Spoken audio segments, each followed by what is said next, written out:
Hello दोस्तों, lucky trick channel पे आपका बहुत बहुत स्वागत है। मैं हूं मुकुल और आप लोग देख रहे हैं लकी ट्रिक चैनल। और दोस्तों, आज हम लोग इकोनॉमिक्स में भारत की राष्ट्रीय आय जो है वही चैप्टर को पढ़ेंगे एमसीक्यूज़ के रूप में। तो चलिए दोस्तों, वीडियो को बिना देरी के शुरू करते हैं। और वीडियो शुरू करने से पहले कुछ मोटिवेशन कोट हमेशा की तरह।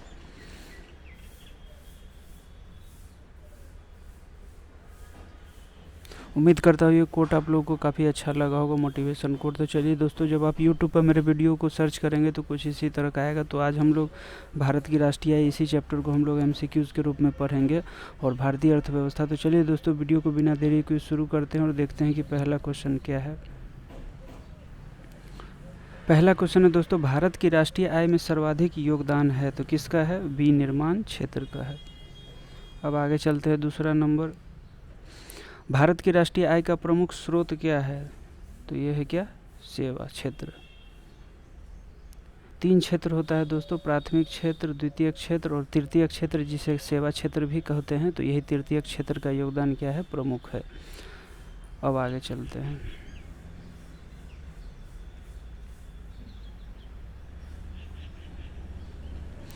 तीसरा क्वेश्चन है, योजना काल में राष्ट्रीय आय में किस क्षेत्र का योगदान घटा है?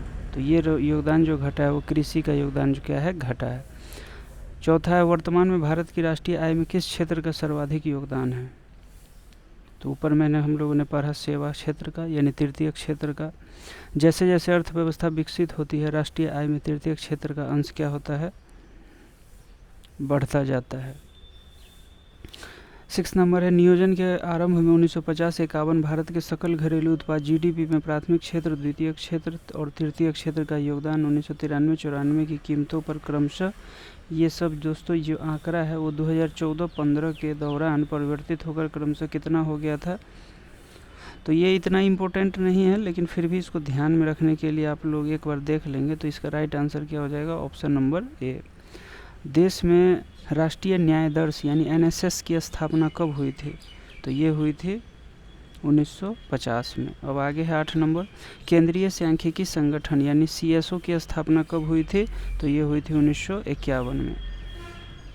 अब आगे है 9 नंबर, राष्ट्रीय आय क्या है? तो राष्ट्रीय आय क्या है?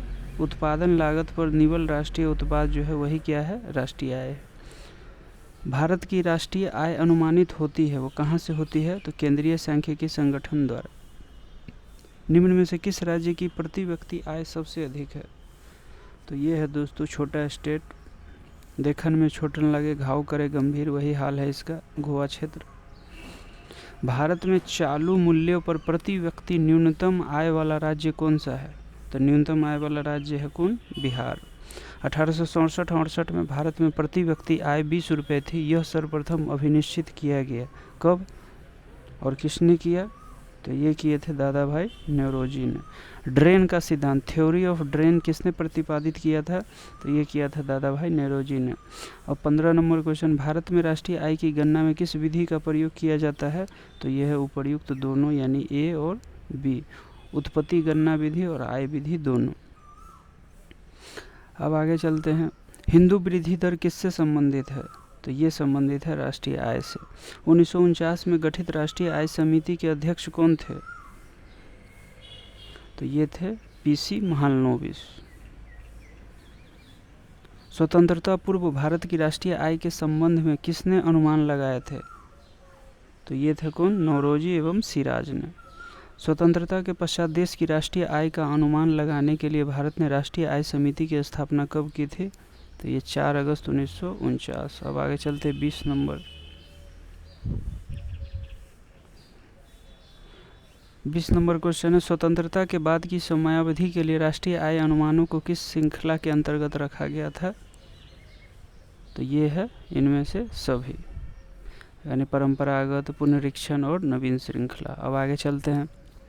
भारत में राष्ट्रीय आय की गणना किस आधार पर की जाती है?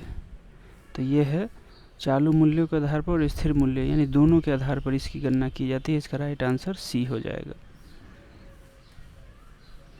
वर्तमान में राष्ट्रीय आय समंकों की गणना किस आधार पर की जा रही है? तो ये है दोस्तों 2004-05। 23 नंबर क्वेश्चन, भारत में राष्ट्रीय आय की सही संगणना में आने वाली एक कठिनाई कौन सी है? तो ये है अमौद्रिक क्षेत्र का अस्तित्व। अब 24 नंबर, भारत में राष्ट्रीय आय की सही संगणना में कौन सी समस्या सामने नहीं आती है? तो ये है पर्याप्त एवं सही सांख्यिकीय विधियों की कमी। भारत में सर्वप्रथम राष्ट्रीय आय का किसने आकलन किया था? तो ये किया था दादा भाई नौरोजी ने। 26 नंबर, दादा भाई नौरोजी ने अपने धन का पलायन सिद्धांत का किस पुस्तक में वर्णन किया था? तो ये है दोस्तों इनका फेमस इनकी बुक है और इनका नाम है poverty and un British rule in India. KBC में एक बार पूछ भी चुका है ये। भारत की राष्ट्रीय आय में सर्वाधिक योगदान किसका है? तो मैंने कई बार बताया था दोस्तों, ऊपर के क्वेश्चन में भी तृतीय क्षेत्र यानी क्या है? तृतीय क्षेत्र को क्या कहते हैं? सेवा क्षेत्र। 28 नंबर, भारत की राष्ट्रीय आय में किस क्षेत्र का सबसे कम योगदान है? ज़्यादा तो है सेवा क्षेत्र, लेकिन सबसे कम प्राथमिक क्षेत्र। भारत में राष्ट्रीय आय की गणना निम्नलिखित में से किसके द्वारा की जाती है? तो ये है केंद्रीय सांख्यिकी संगठन द्वारा। किसी देश की आर्थिक वृद्धि की सर्वाधिक उपयुक्त माप क्या है? तो ये है सकल घरेलू उत्पाद यानी जीडीपी। राष्ट्रीय आय का परिकलन निम्नलिखित में से किस एक को छोड़कर अन्य सभी तरीकों से किया जा सकता है? तो ये है सभी प्रकार की बचत का योग, इसका आंसर हो जाएगा। निम्नलिखित में से किसको राष्ट्रीय आय में शामिल नहीं किया जाता है? तो ये है लॉटरी जीतने को जो है राष्ट्रीय आय में शामिल नहीं किया जाता है। प्रति व्यक्ति आय निकालने के लिए राष्ट्रीय आय को भाग दिया जाता है, वो किससे दिया जाता है? तो देश की कुल जनसंख्या से। अब चलते हैं 34 नंबर, भारत की राष्ट्रीय आय के बारे में कौन सा कथन सही है? तो ये है संयुक्त रूप से कृषि और उद्योग की अपेक्षा सेवाओं का प्रतिशत हिस्सा क्या है? अधिक है। अब आगे 35, अमीरों की तुलना में गरीब बचत करते हैं, तो कैसी बचत करते हैं? अपनी आय की अपेक्षाकृत छोटे हिस्से की। भारत के सकल घरेलू उत्पाद में नीचे दिए गए विभिन्न क्षेत्रों के योगदान का कौन सा एक सही ह्रासवान क्रम है यानी घटता हुआ क्रम है? तो सबसे ज़्यादा है सेवा, उसके बाद उद्योग, उसके बाद कृषि। तो इसका राइट आंसर ए हो जाएगा। भारत में स्थिर मूल्यों पर सकल घरेलू उत्पाद जीडीपी के प्राकलन के लिए वर्तमान में आधार वर्ष क्या है? तो ये है 2011-12। निम्नलिखित में से कौन सा क्षेत्र भारत के सकल घरेलू उत्पाद यानी जीडीपी को सर्वाधिक योगदान देता है? तृतीय क्षेत्र। सकल घरेलू उत्पाद जीडीपी के बारे में निम्नलिखित कथनों पर विचार कीजिए और इसमें से कौन सा सही है ये आप लोगों को बताना है। तो इसमें से देख लेते हैं कौन सही है। यह एक वर्ष में एक देश की सीमाओं के अंदर बनी सभी वस्तुओं एवं दी गई सेवाओं का बाजार मूल्य। तो बिल्कुल सही है। यह एक अनुबंध समय अवधि में देश के अंदर उत्पादित समस्त अन्य वस्तुओं एवं सेवाओं के लिए कुल व्ययों के बराबर है। तो यही गलत हो जाएगा, इसीलिए इसका राइट आंसर ए हो जाएगा। मूल्य ह्रास किसके बराबर होता है? तो मूल्य ह्रास जो होता है वो होता है सकल राष्ट्रीय उत्पाद माइनस निवल राष्ट्रीय उत्पाद। अब आगे निम्नलिखित में से कौन सी राष्ट्रीय आय के मापन की विधि नहीं है? तो यह है निवेश विधि। निम्नलिखित में से कौन सी पद्धति राष्ट्रीय आय आकलन की पद्धति नहीं है? तो यह है मैट्रिक्स पद्धति। राष्ट्रीय आय निकालने के लिए एनएनपी में किसे घटाया जाता है? तो ये घटाया जाता है अप्रत्यक्ष कर को। जीएनपी से एनएनपी निकालने के लिए निम्नलिखित में से किसको घटाया जाता है? तो ये घटाया जाता है किसको दोस्तों? ह्रास को। तो ये ध्यान में रखेंगे आप लोग। अब आगे है 45 नंबर, सकल राष्ट्रीय उत्पाद माइनस मूल्य ह्रास, ये क्या किसके बराबर हो जाएगा? तो ये निवल राष्ट्रीय उत्पाद के। किसी देश का निवल राष्ट्रीय उत्पाद एनएनपी होती है, तो ये क्या होती है? सकल घरेलू उत्पाद में मूल्य ह्रास भत्ते घटाकर।